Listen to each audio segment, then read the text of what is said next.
Good evening. Sorry for being late. Things just got a little behind today, so I am late. I'm usually on at 5:30 Mountain Time to do my chapter reading with you guys from the book I See You by Julie Lee. And this book is about how compassion and connections save lives. Right? And this has been so important given the times with COVID and the disconnect and everything that has happened. So I've been coming on and reading this book. And we are on chapter 9. And sorry, my kitty is crying because he misses Mama already and I just came in here. Hello, Renessa. How are you? Thank you so much for joining. All right, so I'm going to get started, and my normal people that come on for this probably don't know I was going to be so late, even though I posted. So they may not join, but I will let them know that I finally got on, and we're going to get this going. All right, so chapter 9 is the art of authenticity. Oh, thank you. We are constantly invited to be what we are. Henry David Thoreau. I've been complimented in the past for the way I've handled my mental struggles. I have mixed feelings about some of the compliments I received. One person told me, "I am amazed by your strength. I wish my sister could be more like you. You struggle with depression, but I would have no idea because you always act so happy." While I wholeheartedly agree with finding joy in our obstacles, I don't love the idea of complimenting someone because they don't show that they're hurting.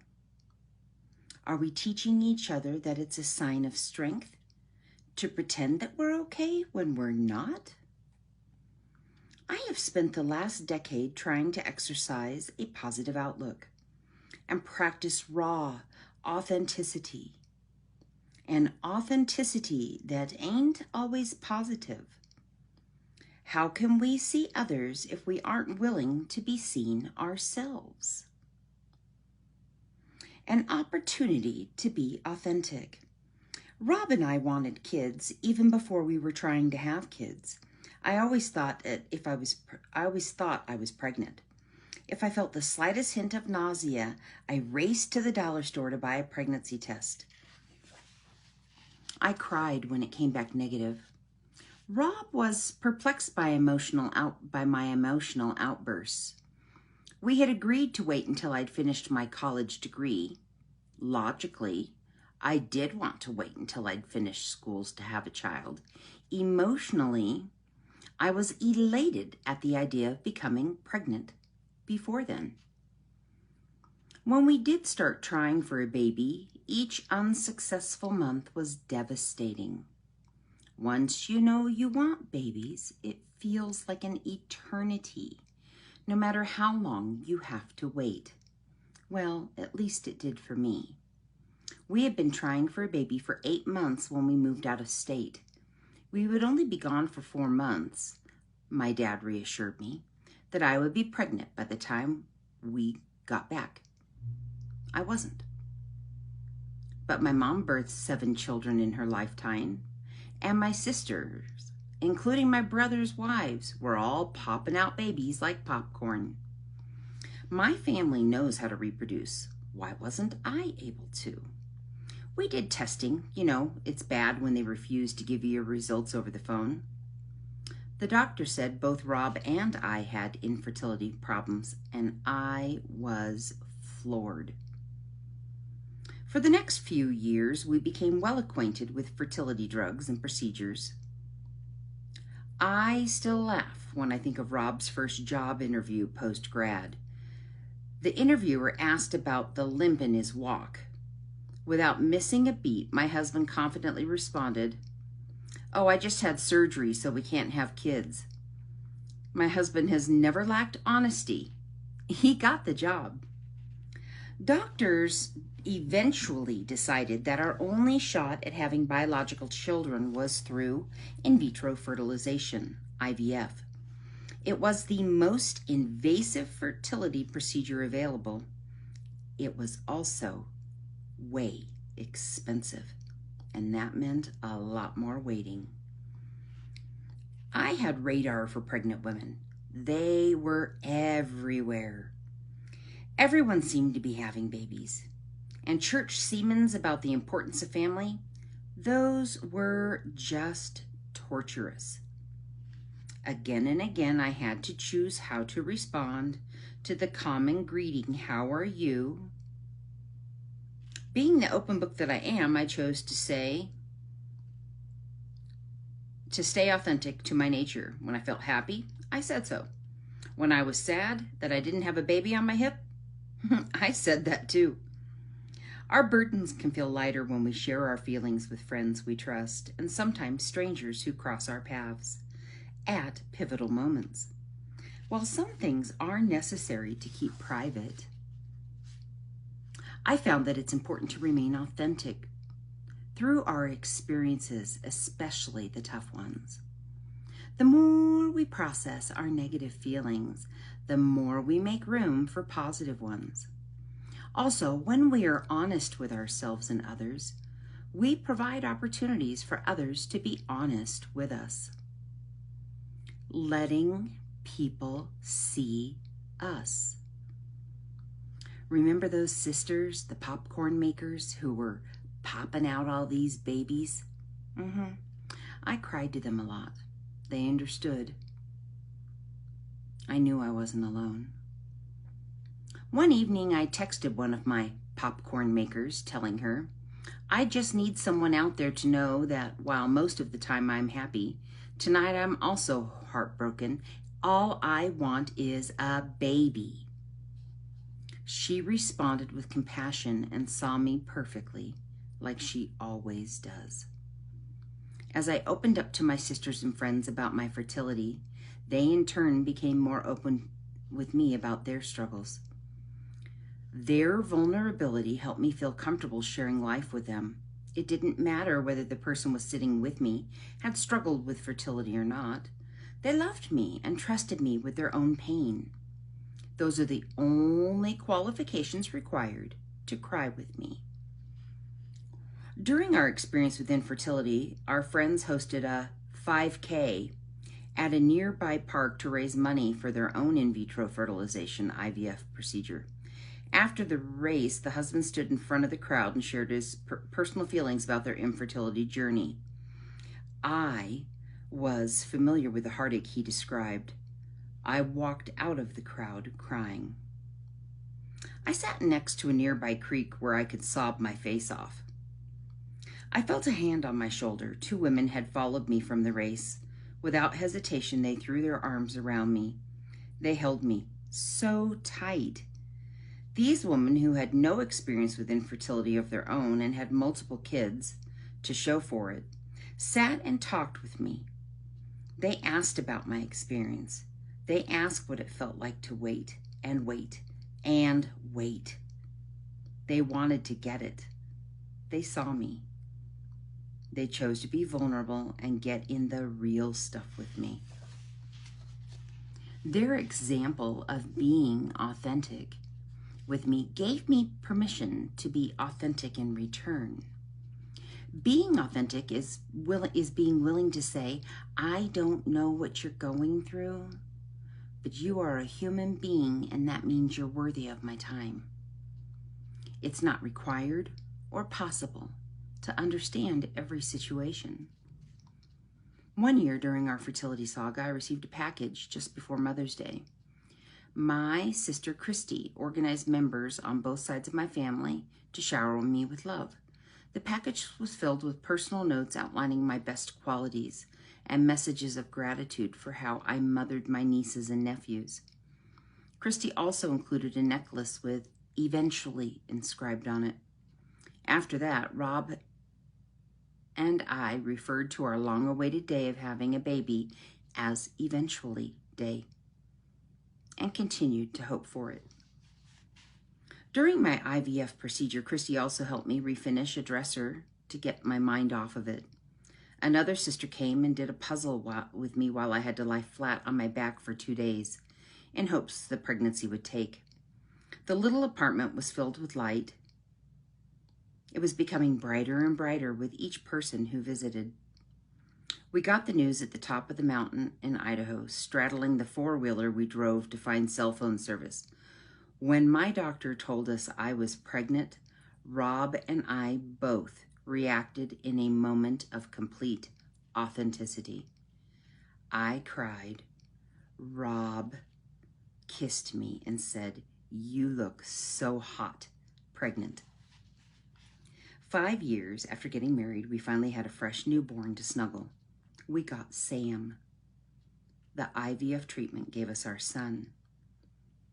Fertility doctors had given us a 1 in a million chance of getting pregnant on our own. On Christmas Eve, 10 months after Sam was born, we beat those odds, and I found out with a $1 pregnancy test in my own tiny bathroom that a second baby was on the way. I cried in sheer gratitude the day we found out. The next day I cried in sheer terror. I was afraid I can't raise 2 children 18 months apart. Authenticity means accepting all the feelings. We're grateful to be raising 2 miracles because Rob and I were willing to be seen in our own struggle. We were taught by example how to see when someone else is hurting. Authenticity gets us through. It's easy to be authentic about our story of struggle after struggle is gone. It's a lot harder to be authentic in the middle of our story when nothing is making sense. We all know people who haven't arrived at their eventually day. We don't know why they haven't been able to find the job, the cure, or the spouse they've been hoping for. It isn't fair. These people can teach us about living an authentic life as they wait for their eventually day and allow us to see them as they are. When someone is waiting for their eventually day, they need the hope that compassion and connections offer. We can offer just that by being relatable and unashamed of our own unpredictable life. Someone to relate to. Do we ever wish we were on the Pinterest version of ourselves? A person who has it all together all the time.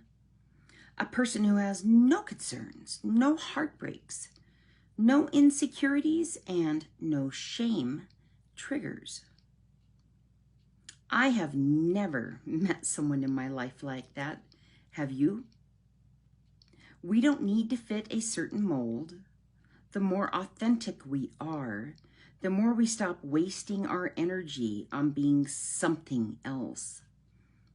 And we have the reserves needed to focus on other people. We are who we are for a reason. We have experiences for a reason. Sharing our stories authentically will remind others that they too are not alone. Solving our problems. What if we're sincerely authentic about our challenges? What if we are sincerely authentic about our challenges and allowed others to do the same? What if we said to our spouse, "Hey, I'm struggling to stay sober. Can we go for a hike to help ground me?" Or, "I feel taken advantage of at work. Can I vent to you?" We have to get authentic about our problems and become transparent if we're ever to find healing. When someone recognizes our weaknesses, we'll be happier. We'll be more honest. And when people around us notice, they might just follow suit. We can let ourselves be seen in our problems. We can look around and see people in theirs. Together, we can solve any problem. The bottom line, being authentic means allowing ourselves to be seen in our joys and, yes, even our struggles. It takes courage and humility. Practicing authenticity is a choice that gives others permission to be authentic in return, making it easier to see them and their needs. This was a very good chapter because I do believe, oops, I left my mixing palette here and my book was sitting on top of it. I was making sure, oh, I did. I got foundation on the back of the book because that's my mixing palette for my CC and BB cream that I put on today. I usually clean them off when I'm done. I like to keep my desk clean because it's a white desk. My makeup stand is. But anyway, authenticity. If you think about it, it is the way to be. We can't always have wonderful, happy days. Everybody has ups and downs, right? I do. I can't imagine you all don't either, right? I mean, life isn't all about roses, and neither is life. We have things that we can be stressed out about. We can have things that we're very disappointed about, right? And it's very true. We don't have to understand or have the same experiences as everybody else to understand them and be there for them. So yes, being authentic and being real does allow more of a connection between people. And I think it's incredibly important to allow that. Because in this day and time with COVID and with, people being locked in their homes and everything switching more and more and more to our online spaces where we do see people more and we learn about their lives, right? And the reality is, in order to connect and create, I think, those relationships, which is where I think societally we are at, is relationships. We want relationships. We want connections. Being authentic is going to open the door to healthier, broader, deeper friendships, right?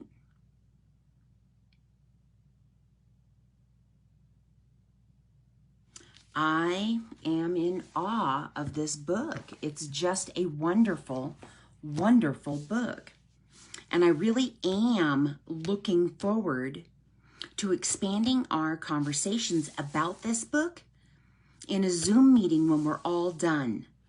And I've tried to take a list of everybody that said Zoom in the comments. So anybody that hasn't told me they'd like to discuss this book afterwards, what our thoughts, our feelings are, we can take our connections by talking authentically there, right? And expand our connections. And it's brought us together. So if you want to be in the Zoom to talk about how compassion and connections save lives, put Zoom in the comments. Because I think this will be an incredible Zoom with some incredible people. And I think we can have some incredibly powerful conversations about this. I do. So thank you guys so much for joining tonight. I do. Oh, I guess when I ate, I messed up my lipstick. I suppose I could have looked before I I ate a biscuit. I'm not supposed to, but I had chicken for dinner with some little tiny cup of mac and cheese and a biscuit. I shouldn't have had the biscuit. Portion control. That's what's keeping me lose weight. Portion control. That and chicory coffee. I'm a-loving it. I am a-loving it. Oh yeah, we are going to Zoom. We are. And I'm really excited to do it because this has been, I'm really glad that I was thinking about it and I started reading this on Sundays because I guess I knew it was a good book, right?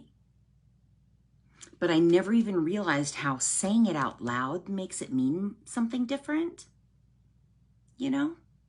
And look at the connections it's brought to us at that level, right? Between our interactions and everything that's happening.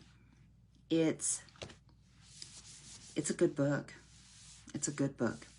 And I can't wait to do our Zoom and talk about the compassion and connection and talk about ideas to take this out there to the world, right? And see how many people we can help and how many people we can connect with. At that level, to have true relationships where we see each other that deep. It's beautiful.